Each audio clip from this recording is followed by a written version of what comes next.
Well, so we were in Charlottesville, Virginia together at a leadership forum sponsored by Home Educators Association of Virginia. And a woman who watched the podcast, her name is Julie, and sometimes her son watches with her. And so he said, "Mom, ask her." And here's the question one more time: how do you motivate your child to be productive? And then changed it to how do you motivate your child to be self productive? So the reason I spent so much time giving you Jonathan's background is because this is really his specialty, helping young people thrive in life. And he talks a lot about the difference in thriving and success. So why don't you start with that, Jonathan? Yeah. So, well, first of all, I talked to Julie too at the event for a little bit, and I told her that I would say this. So to your son, to Julie's son, I said, look, if you're asking the question, you're good. Yeah.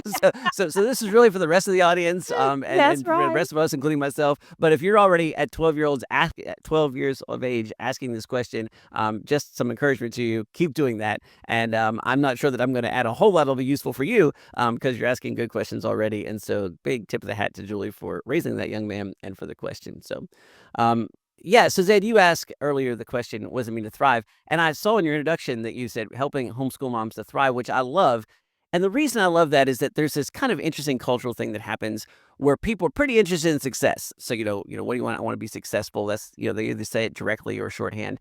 And what I observed as I was working in higher education and doing what I do now and even parenting my own children is that success is often shorthand for becoming rich, famous, or powerful at some level, right? Either, big success is doing that at a big level, but at some level, everybody wants to be a little richer, a little more famous, a little bit more powerful.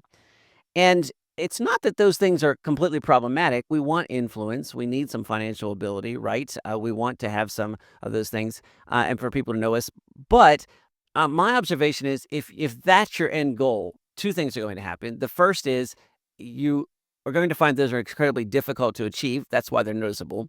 And so you're going to feel frustrated. And secondly, if you do achieve them and that's your only means, that's what the end that you're looking for, it's pretty empty.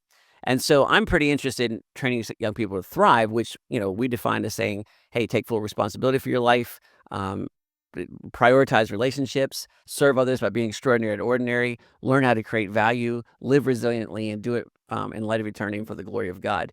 If you pursue those kinds of things, and we could frame that a bunch of different ways, right? If you pursue those kinds of things, if fame, fortune, power, success comes along, you'll know what to do with it. And so, to our 12-year-old and to the question, as you're looking to be productive, maybe a good question to start with is productive to what end? And I would argue productivity in the context of being able to thrive, not just in pursuing fame, fortune, and power. Well, that is such a great distinction because I know you were talking about working in higher education. I mean, I am when you look at my Strength Finders profile, most of it is like achiever. I am the classic overachiever. And so grades were extremely important to me. But it wasn't really until I met my husband Joe, who was my best friend in college, that I felt like I really started thriving in life because he added so much joy to all this striving I had been doing. And I know that was the work of the Lord, but it was a lot through him just because he's just a fun guy.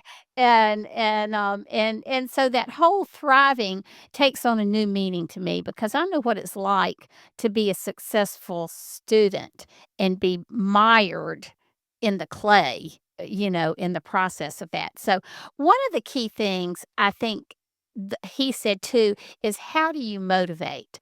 So, Jonathan, unpack that word motivate for me a minute. There's self motivation. I mean, there's internal motivation and there's external motivation. And I think both of them can be helpful and powerful.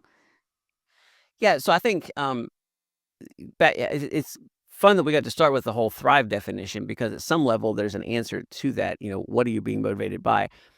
Here's a reality that's helpful for young people if you're listening to this. External motivation is going to come in the form of time. Time is going to come past, and you can't do anything about that. And you're going to find yourself in a new position in life that you're going to have to adapt to. So you're going to be motivated to do things like get a job and move out and all those things just by the passage of time. And there'll be other external pressures that come with that. And I don't say that in a threatening way or even in a pessimistic way. I say that in an optimistic way. That's the point. I mean, like, you want to grow, you want to expand, you want to do more things, you want to have more responsibility. And so, but those things are going to come. What is helpful is to sort of pause a little bit and do something in Unbound. We use a phrase a lot called live deliberately. And that is to think about why. Like, what are you going towards? And that's where I think the self-motivation comes in. And look, I don't think that there's some perfect formula or some magic words or something that we say like, "Oh, here's how to motivate." But I think that there's something really important about this whole idea of asking the question. Look, there's all kinds of things that can be external motivators to people. It's best if those things are framed around something that's real. So that's for me. That's where my faith comes in, right? I mean, I want to have motivations that conform to reality. I want to be motivated by the things that motivate God. I want to be going towards things that are righteous and good. So that's important. But then how that works is very different. Zan, you're characterize yourself as an achiever, and so you're motivated to do those kinds of things. Joe is characterized as, somebody has a lot of fun as well as other things, right? And so he is motivated those way. Those are both good things, right? I mean, both of those are things to be pulled towards. But the question is, are you willing to take that moment and ask the question, what is motivating me? What am I motivated by? And it's people think that, oh, I have to discover this motivation or it has to be given to me or it just magically appears.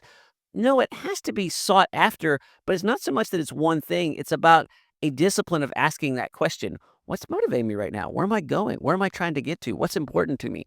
And then things follow from that create action and movement and I would argue a rich life.